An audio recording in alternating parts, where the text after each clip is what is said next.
ప్రేమ. మనం బహుశా మరణిస్తావేమో, కాని ప్రేమనే ఈ భావన ఎప్పటికీ మరణించదు, జీవించే ఉంటుంది. ప్రేమ కథలు ఎప్పుడూ తొలగిపోవు, ఎప్పటికీ జీవించే ఉంటాయి. ఈ ప్రేమ ప్రేరణలాగా మారి కాలాన్ని కూడా మించి జీవించి ఉంటుంది.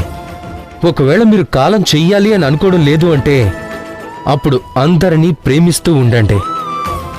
ఈ ప్రేమలో బందీగా ఉంటే అప్పుడే ఈ జీవన్మరణాలనే బంధాల నుంచి విముక్తిని పొందుతారు. రాధా కృష్ణ.